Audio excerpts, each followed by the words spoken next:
Hello, no, so ngayon no, ang pag-usapan natin itong tungkol sa mga babae no, ngayon no. Alam mo naman natin no, kahit saan, di ba? Marami na talaga mga babae no na hindi talaga nakakaalam no na kung ano yung kalooban ng ating Panginoon na dapat nilang gawin, gaya ng mga damit na kanilang isusuot.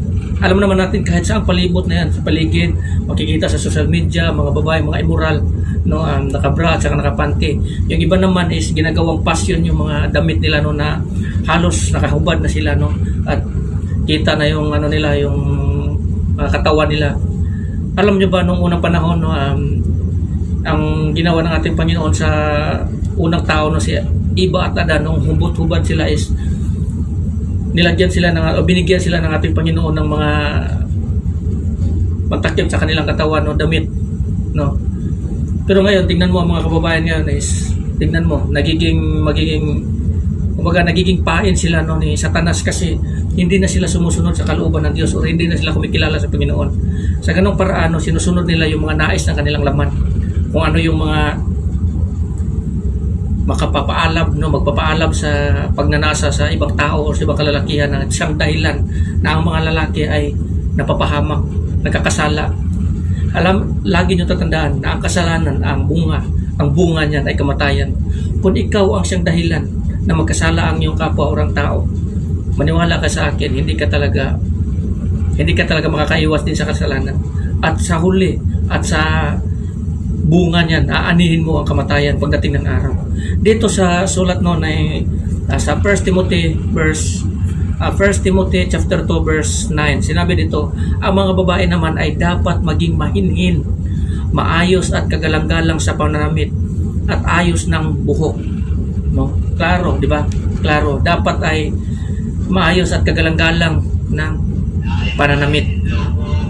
So, lagi nyo tatandaan yan. Ito yung kalooban ng ating Panginoon na dapat ang mga kababaihan ay magsuot na talaga ng kagandahan no, na maayos na pananamit na hindi yung ikaw yung nagiging dahilan nagkakasala ang kalalakihan. Maraming mga babae na ngayon no. Kasi sinusunod kasi ng bawat tao ngayon is ano yung inuuso nila, sinasabay. Yung iba naman is yung short nila is halos nakapanty na, tapos yung mga suot nila dito is halos kita na yung kanilang mga bra no. So wag yung ganun. Alam nyo, every time na ginagawa nyo ito, hindi nyo ito ginagawa upang ang Diyos ay purihin, kundi ginagawa nyo ito ay pinasayan nyo ang inyong Panginoon mismo, si Satanas no. Kasi every time na ang isang tao gagawa ng isang karumihan sa kanyang kapwa o sa kanyang sarili at siyang dahilan na magkakasala yung kanyang kapwa, ay maniwala kayo sa akin, pagdating ng araw ang bunga niyan kamatayan. Kaya maraming mga kalalakihan din no, na siyang dahilan no, na napaparusahan dahil sa mga babae din no, na kanilang mga pinapakita or mga sinusuot or sa mga kanilang galaw. So mag-ingat po kayo mga kalalakihan sa mga ganitong mga babae. At kayo naman mga babae, sundin nyo po sana yung kautusan ng ating Panginoon.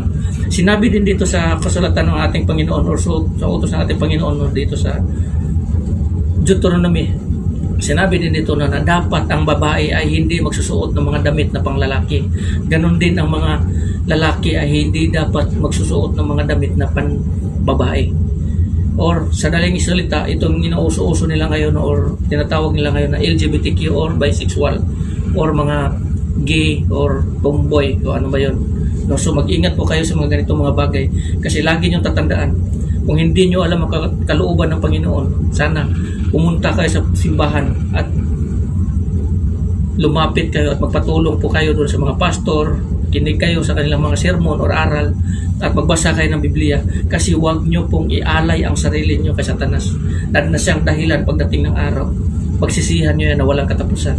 Kayong mga lalaki naman, mag-ingat po kayo no, na every time na magdasal tayo, kailangan may malinis tayong puso at walang galit sa kanyang kapwa. Or dito sa sulat ko, sa sinabi na 1 Timothy chapter 2 verse 8, sabi dito no, sa lahat ng dako nais kong ang mga lalaki ay manalangin ng may malinis na puso, walang sama ng loob at galit sa kapwa no. So ganun ang paraan no. So sa ganitong paraan, kung susundin natin itong mga kautusan ito na inuutos sa atin ng ating Panginoon, hindi ito upang tayo ay maparusahan, kundi itong mga bagay na itong mga kautusan o mga salita ng Diyos, binigay ito sa atin sa mga tao upang tayo ay magiging kalugod-lugod o magiging banal sa harap ng ating Panginoon every time na ginagawa at sinusunod natin ang kanyang kalooban.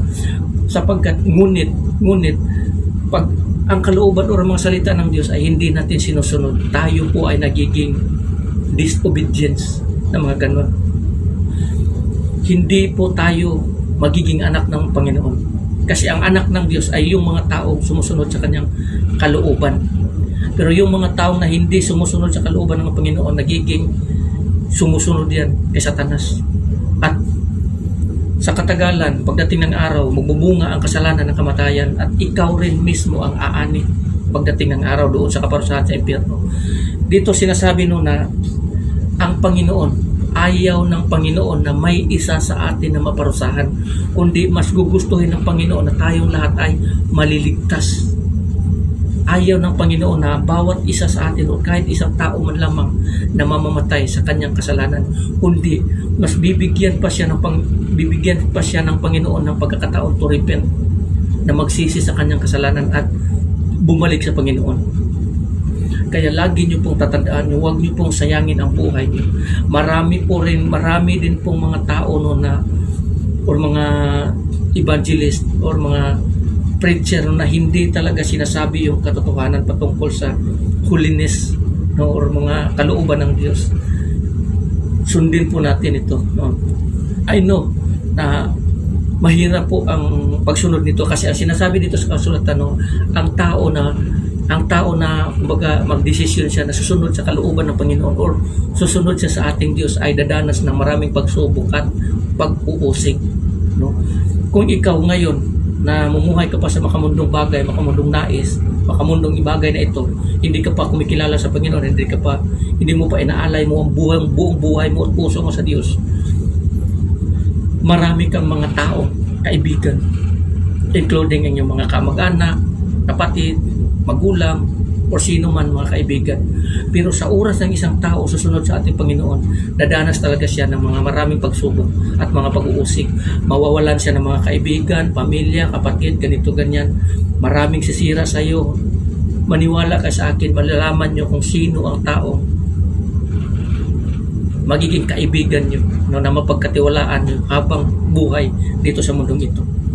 Huwag kayo makipagkaibigan sa mga taong namumuhay sa makamundong bagay na ito.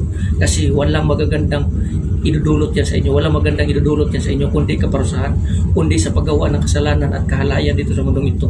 Sa pagnanasa o sa kumbaga yung mga pagnanais sa mga pagnanasa ng laman. Iwasan niyo po ito. Kung maaari po, wag po nating idagdag yung sarili natin doon sa mga tao na paparusahan dahil nga sa kawalan ng pananampalataya sa ating Panginoon at hindi pagsunod sa kanyang kalooban. Kasi ayaw talaga ng Panginoon na may isa sa atin na maparusahan. Mas gugustuhin ng Diyos na tayo ay magsisi, bumalik sa Kanya at tayo ay maliligtas.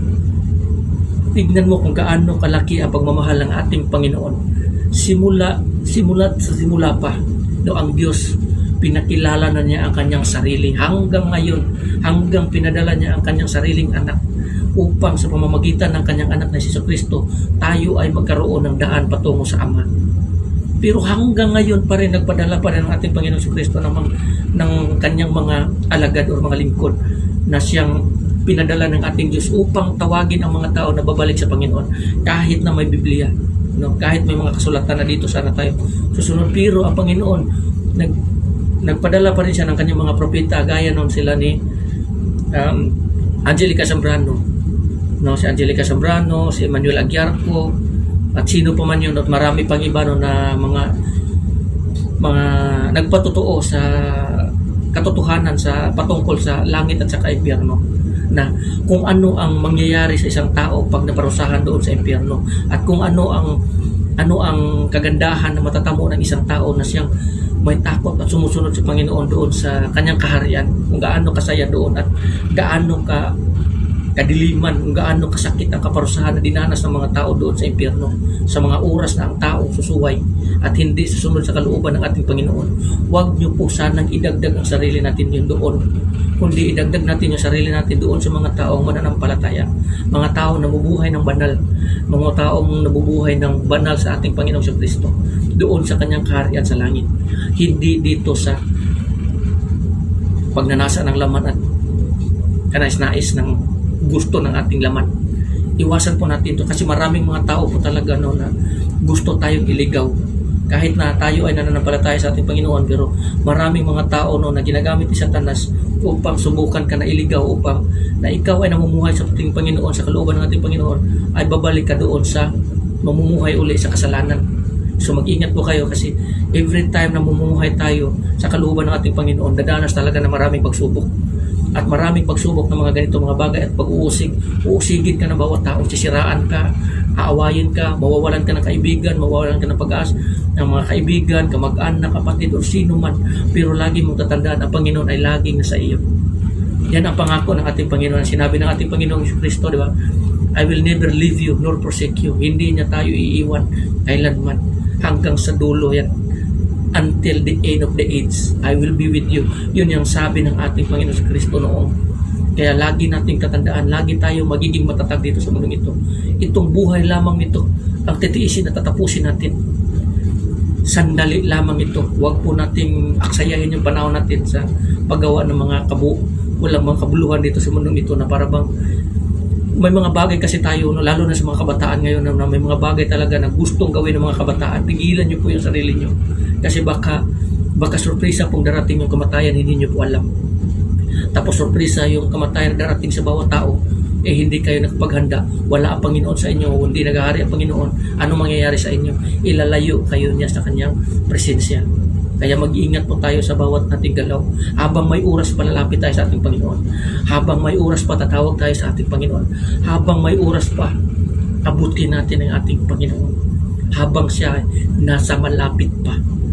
Huwag niyo pong hintayin na ang Panginoon ay hindi niyo na maabot at matatawag. Gaya ng mga taong nangyayari andoon sa mundo ng mga patay sa impyerno. Huwag niyo pong hayaan na mangyayari ito sa atin. Dito sa mundong ito, itong buhay na ito ay itong chance. Chance natin ito. Isang opportunity na tayo ay magbago pa at magsisi at babalik pa sa ating Panginoon.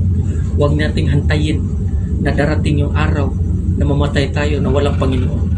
Ang sinabi doon sa kasulatan ng ating Panginoong Kristo, di ba? Siya na mayroon, kukunin yung kanya. Kahit nakatiting ang nandoon sa kanya, ay kukunin pa at ibibigay doon sa mga taong mayroon at idagdagdag. So ano ba yun?